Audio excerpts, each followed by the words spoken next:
Assalamualaikum warahmatullahi wabarakatuh. Perkenalkan, saya Dewi Nurrahmawati, kelas 4E Perbankan Syariah. Di sini saya akan memaparkan materi mengenai inflasi dan stabilitas nilai uang domestik. Yang pertama ada inflasi. Apa itu inflasi? Inflasi adalah naiknya harga barang dan jasa yang berlaku secara umum dan terus-menerus, di mana tingkat harga secara umum itu cenderung naik dan mengalami kenaikan dalam jangka waktu yang panjang. Kemudian ada teori inflasi konvensional. Inflasi itu dapat dianggap sebagai fenomena moneter karena terjadinya penurunan nilai unit perhitungan moneter terhadap suatu komoditas. Para ekonom modern mendefinisikan inflasi sebagai kenaikan yang menyeluruh dari jumlah uang yang harus dibayarkan atau nilai unit perhitungan moneter terhadap barang, komoditas, dan jasa. Sebaliknya, jika yang terjadi adalah penurunan nilai unit perhitungan moneter terhadap barang, komoditas, dan jasa, itu biasanya didefinisikan sebagai deflasi. Kemudian inflasi itu dapat diukur dengan tingkat inflasi atau rate of inflation dengan persamaan P1 dikurangi P0 dibagi P0 dikali 100. Kemudian dengan implicit price deflator dengan persamaan nominal GDP dibagi real GDP dikali 100. Selanjutnya ada teori inflasi Islam. Menurut para ekonom Islam, inflasi itu sangat berakibat buruk bagi perekonomian. Dikarenakan yang pertama, menimbulkan gangguan terhadap fungsi uang, terutama terhadap fungsi tabungan atau nilai simpan, fungsi dari pembayaran di muka, dan fungsi dari unit perhitungan. Kemudian yang kedua yaitu melemahkan semangat menabung dari sikap terhadap menabung dari masyarakat atau turunnya marginal propensity to save. Kemudian yang ketiga yaitu mengarahkan investasi pada hal-hal yang non-produktif yang menumpukan kekayaan seperti tanah, logam mulia, mata uang asing dengan mengorbankan investasi ke arah produktif seperti pertanian, industri, perdagangan, transportasi, dan lain-lain. Selanjutnya ada jenis-jenis inflasi. Jenis-jenis inflasi ini ada 3. Yang pertama berdasarkan asalnya. Berdasarkan asalnya ini terdiri dari inflasi dari dalam negeri, yaitu inflasi yang sepenuhnya disebabkan oleh kesalahan pengelolaan perekonomian, baik di sektor moneter maupun di sektor real, yang terjadi di dalam negeri yang dilakukan oleh pelaku ekonomi dan masyarakat. Kemudian yang kedua yaitu inflasi dari luar negeri, yaitu inflasi yang disebabkan oleh adanya kenaikan harga komoditi di luar negeri. Inflasi ini hanya terjadi di negara yang menganut sistem perekonomian terbuka. Kemudian jenis inflasi yang kedua yaitu berdasarkan tingkat keparahannya. Yang pertama ada inflasi ringan. Inflasi di bawah 10% per tahun. Inflasi ini belum mengganggu perekonomian suatu negara dan masih bisa dikendalikan dengan mudah. Dan inflasi ini terjadi di negara berkembang yang berada dalam proses pembangunan. Kemudian yang kedua yaitu inflasi sedang. Inflasi antara 10% sampai 30%. Inflasi ini sudah membahayakan kegiatan perekonomian suatu negara dan menurunkan kesejahteraan masyarakat yang memiliki penghasilan tetap. Kemudian yang ketiga yaitu inflasi berat, yaitu antara 30% sampai 100%. Kenaikan harga sudah sulit dikendalikan dan keadaan ini diperburuk oleh pelaku ekonomi yang memanfaatkan keadaan untuk membuat spekulasi. Kemudian yang keempat yaitu inflasi sangat berat, yaitu di atas 100%. Inflasi ini sudah sangat sulit untuk dikendalikan dan inflasi ini terjadi jika setiap harga itu cenderung naik dan berubah-ubah sehingga orang-orang itu tidak dapat menyimpan uang atau menahan uang lebih lama karena ditakutkan bahwa nilai uang sekarang itu akan berbeda dengan nilai uang di 5 tahun yang akan datang. Selanjutnya jenis inflasi yang ketiga yaitu berdasarkan penyebabnya. Yang pertama ada tarikan permintaan. Tarikan permintaan ini terjadi akibat adanya kenaikan permintaan agregat yang terlalu besar dibandingkan dengan penawaran agregat. Kemudian yang kedua yaitu desakan biaya. Terjadi akibat adanya kelangkaan produksi dan kelangkaan distribusi. Kemudian yang keempat yaitu berdasarkan cakupan pengaruh terhadap harga. Selanjutnya adalah teori inflasi. Yang pertama ada teori kuantitas. Teori kuantitas ini menekankan pada peranan jumlah uang yang beredar dan harapan masyarakat mengenai kenaikan harga terhadap timbulnya inflasi. Kemudian yang kedua yaitu teori menurut Keynes. Menurut Keynes, inflasi itu terjadi karena suatu masyarakat itu ingin hidup di luar batas kemampuan perekonomiannya. Kemudian yang ketiga yaitu teori strukturalis. Teori strukturalis ini merupakan teori jangka panjang yang mayoritas inflasi itu disebabkan oleh kekuatan infleksibilitas struktur ekonomi suatu negara.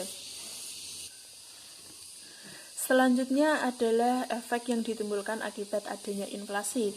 Yang pertama yaitu efek terhadap pendapatan atau equity effect.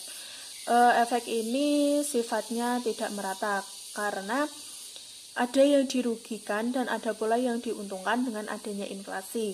Kemudian yang kedua yaitu efek terhadap efisiensi atau efisien effect. Kemudian yang ketiga yaitu efek terhadap output atau output effect. Kemudian yang keempat yaitu dengan inflasi terhadap perkembangan ekonomi. Kemudian yang kelima yaitu inflasi terhadap kemakmuran rakyat. Selanjutnya adalah cara mencegah inflasi. Cara mencegah inflasi ini ada beberapa cara, yaitu yang pertama dengan kebijakan moneter. Kebijakan moneter ini biasanya berasal dari bank sentral untuk mengatur jumlah uang yang beredar di masyarakat. Ada 3 kebijakan yang dikeluarkan oleh kebijakan moneter untuk mengatur inflasi. Yang pertama yaitu kebijakan diskonto. Kebijakan diskonto ini merupakan kebijakan untuk mempengaruhi peredaran uang dengan menaikkan dan menurunkan tingkat bunga. Kemudian yang kedua yaitu operasi pasar terbuka dengan membeli dan menjual surat berharga. Kemudian yang ketiga yaitu dengan kebijakan persediaan kas. Kebijakan bank sentral untuk mempengaruhi peredaran uang dan dengan menaikkan dan menurunkan persentase persediaan kas bank. Kemudian yang kedua yaitu dengan kebijakan fiskal. Kebijakan fiskal ini menyangkut tentang pengeluaran pemerintah yang akan mempengaruhi harga. Kemudian yang ketiga yaitu dengan kebijakan yang berkaitan dengan output, di mana kenaikan output itu dapat memperkecil laju inflasi. Kemudian yang keempat yaitu dengan kebijaksanaan penentuan harga dan indexing, yaitu dilakukan dengan menentukan ceiling harga. Yang kelima yaitu dengan kebijakan lain seperti peningkatan produksi, kebijakan upah, dan pengawasan harga. Kemudian yang keenam yaitu dengan perbaikan perilaku masyarakat, di mana dalam mengatasi inflasi, selain kebijakan-kebijakan yang telah disebutkan tadi, juga perlu adanya perbaikan perilaku masyarakat. Cara mengatasi inflasi yaitu dengan cara yang pertama peningkatan tingkat suku bunga, yang kedua penjualan surat berharga, yang ketiga peningkatan cadangan kas, yang keempat pengetatan pembelian kredit. Dalam pemulihan makroekonomi, tim ekonom pemerintah itu harus mampu menciptakan kestabilan makroekonomi, yaitu dengan menekan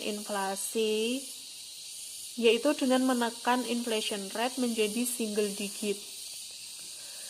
Selanjutnya adalah stabilitas nilai uang domestik. Apa itu stabilitas nilai uang domestik? Stabilitas nilai uang domestik yaitu di mana suatu negara itu harus dapat mencapai dan menjaga keseimbangan nilai mata uang di negaranya. Contohnya di Indonesia dengan mata uang rupiah. Rupiah yang stabil itu akan meningkatkan kesejahteraan rakyat dan mendukung pembangunan ekonomi. Sesuai dengan Undang-Undang Nomor 23 Tahun 1999 yang berisi tentang Bank Indonesia itu telah berperan aktif untuk mencapai dan menjaga kestabilan nilai rupiah. Untuk dapat menjaga kestabilan nilai mata uang, Bank Sentral itu dalam menjalankan kewenangannya itu memiliki beberapa tugas. Yang pertama, merumuskan dan melaksanakan kebijakan moneter untuk mengendalikan jumlah uang yang beredar atau suku bunga dalam perekonomian agar dapat mendukung pencapaian tujuan kestabilan nilai uang. Kemudian tugas yang kedua yaitu mengatur dan melaksanakan sistem pembayaran yang mencakup sekumpulan kesepakatan aturan, standar, dan prosedur yang digunakan dalam mengatur peredaran uang antar pihak dalam melakukan kegiatan ekonomi. Kemudian tugas yang ketiga yaitu mengawasi dan mengatur perbankan. Selanjutnya adalah solusi inflasi perspektif Islam. Secara teori, inflasi tidak dapat dihapus atau dihentikan, namun laju inflasi itu dapat ditekan sedemikian rupa.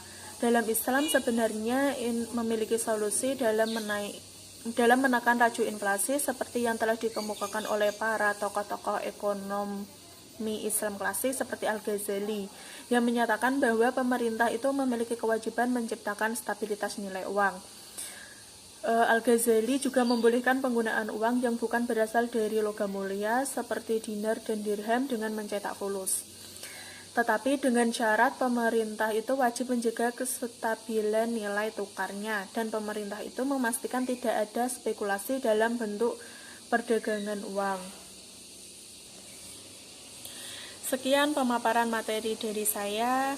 Mohon maaf jika ada kesalahan. Wabillahi taufiq wal hidayah. Wassalamualaikum warahmatullahi wabarakatuh.